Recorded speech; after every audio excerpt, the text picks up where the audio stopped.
Alright, so this is Diesel We the People News. One more time, y'all. Alright, this video is without prejudice and or without recourse. Okay, I'm going to stand on UCC 1-308. I'm not giving legal advice. Why? Because I'm not an attorney. That's why. I will give my opinion and no more, no less. Okay, I never look straight forward. I always look around me to be able to protect myself by any means necessary. Yeah, buddy. Alright, so this is actually what I'm going to classify as news. Alright, this is a legally armed America. Okay, and you guys need to go out there and subscribe because he's got his ducks in a row. And he does his research and promotes it out. Like this one here. Alright, so let's just see how he's presenting this particular deal.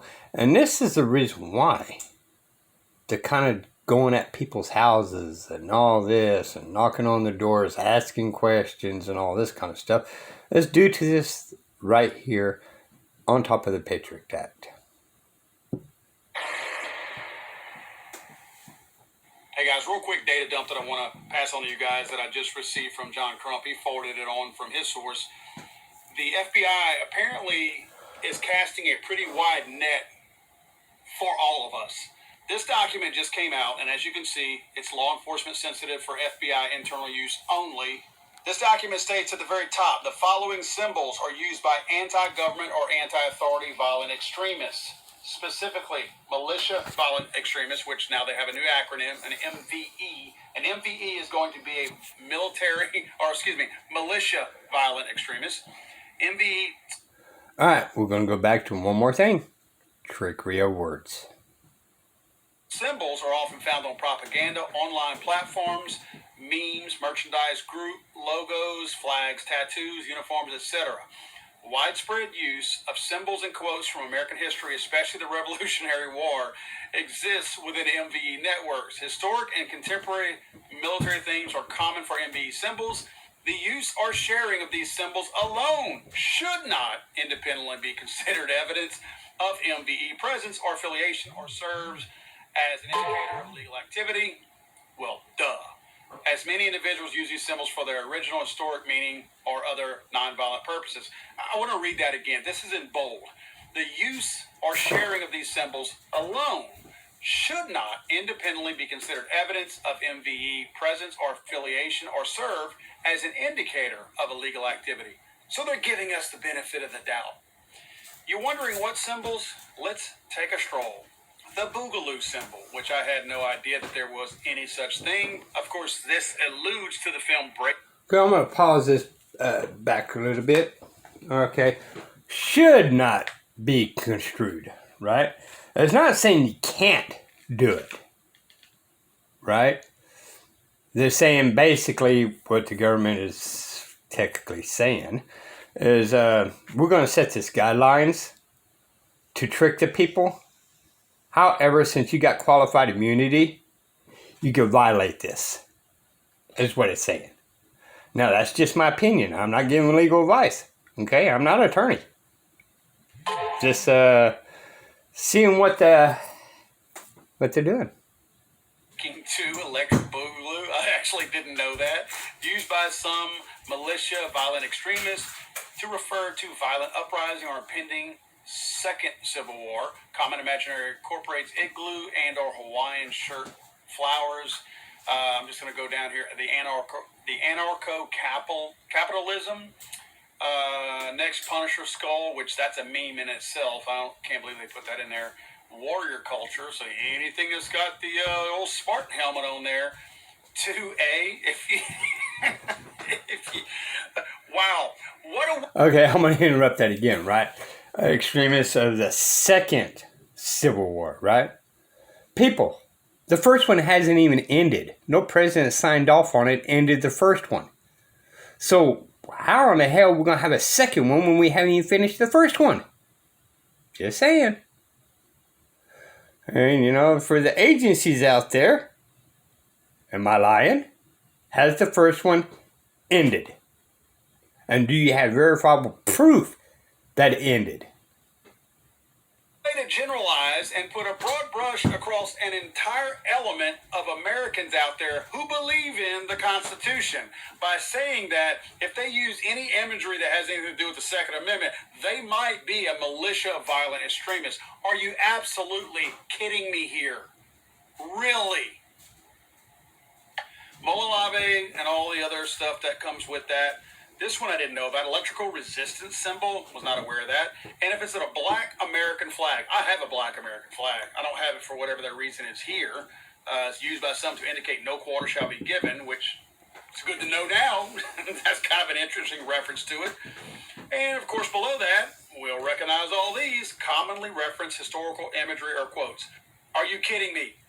The Gadsden flag. Historical American symbol representing gun rights and limited government. I would think that if you're anti-Gadsden flag, you're anti-American. Think y'all got this one twisted. The Liberty Tree, yeah, they hate to talk about the watering of the Liberty Tree with the blood of traitors. When the shoe fits, sometimes it's a difficult pill to swallow. Revolutionary War imagery. Oh, wow. An example of militiaman during the Revolutionary War. That seems very offensive to me. Take your videos offline and watch uninterrupted. Try YouTube Premium on us. Man, during the Revolutionary War. That seems very offensive to me. The Betsy Ross flag.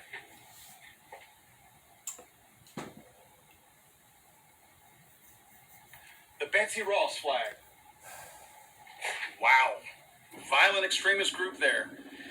Of course, it says some BS down below. This is a little bit, you got to understand, this is a leaked memo, so the quality of it is not all that great. I can't really read the fine print below, but I will post these on the Legally Armed America Facebook page, Twitter, and Instagram. They're already out there, and I'll put them on, I'll upload those as pictures on the YouTube page as well. Let's move on to the back side of this one, the second page, if you will.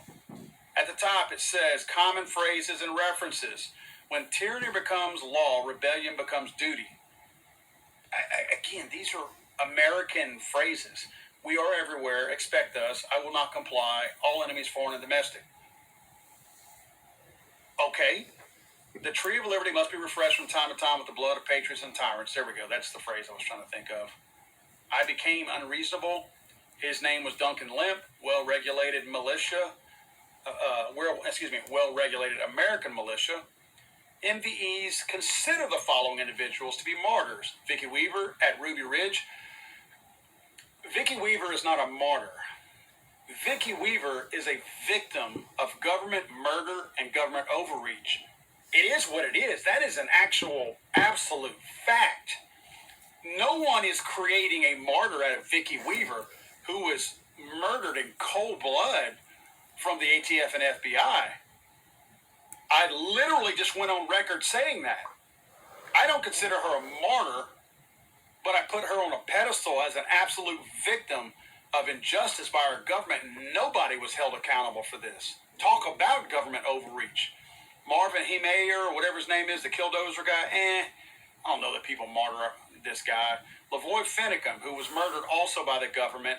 That's the guy over there in the land dispute in the Utah area or whatever, with the free range and all that kind of stuff. He was murdered by the federal government.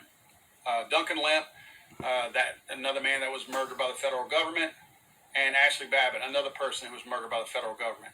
So they don't want you talking about the people that they have killed. Symbols of militia networks.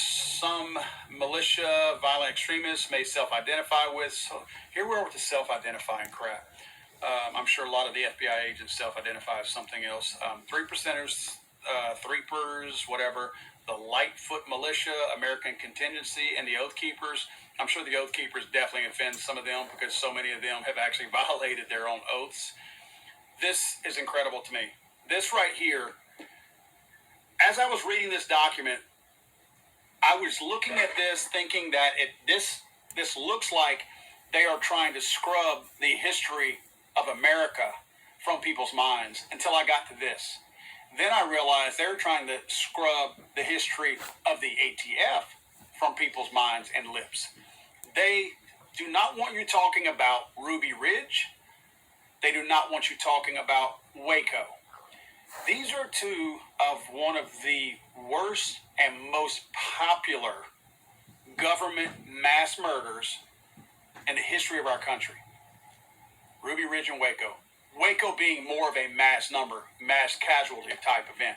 Ruby Ridge simply being one that kind of caused Waco, if you want to look at it like that. Ruby Ridge obviously happening first, and caused some of the people in Waco to think the way they did, and rightfully so, obviously. Obviously, the people who were, quote, paranoid in Waco were rightfully so, because they got murdered just like the people in Ruby Ridge did.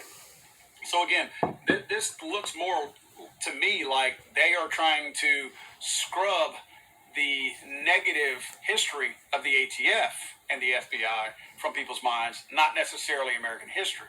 Guys, this is scary that they are trying to identify by intimidating and bullying all of us out here.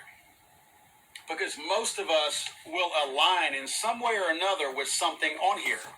Make no mistake, all these things are in here to make you feel like you're either potentially on a list or that you're already on a list, so that you don't step out of line, so you don't speak out anymore, so you don't speak out against them, so you don't call the cowards what they are, the ones that burned all those people in Waco, the ones that shot the woman in her back in Ruby Ridge and shot the little boy. Those are the kind of things they don't want you talking about. Why? It's a black eye. It's a stain to them. So this is their way to now give you that kind of passive-aggressive thing, that kind of low-key bullying to you, to make you think, we're not saying you're a militia violent extremist, but yeah, you could be, Technically, you could be. This is, without question, a bullying attempt and an intimidation attempt. That's all this is. But now that they got it on paper, now it's going to go in their little handbook. So when you start getting your social media monitored by them, because remember, they're ramping up their social media monitors out there. All these symbols you use, all these phrases that you use, now will have you on somebody's radar screen. And guess what? When you start wanting to do things and they have all these new little priorities in place, that mean that now your social media presence can either mean that you can purchase a gun or that you can get some kind of a permit to carry a gun. Remember those states that, like New York, that are trying to put these things in place that say that they're going to be able to look at your character and look at your social media presence?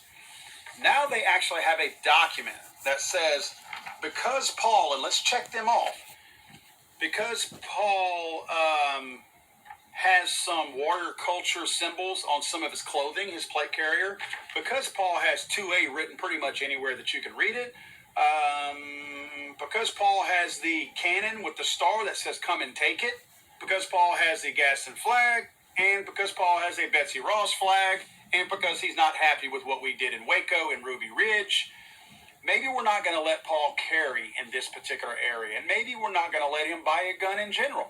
Now, again, that means if you follow the stupid law that they have in place to begin with. But my point is, this is another effort by them to make sure that now they have documentation to validate these wackos who are going to be monitoring your social media and your online presence, to now have a legitimate reason to put you on that list, because guess what? The FBI told me to.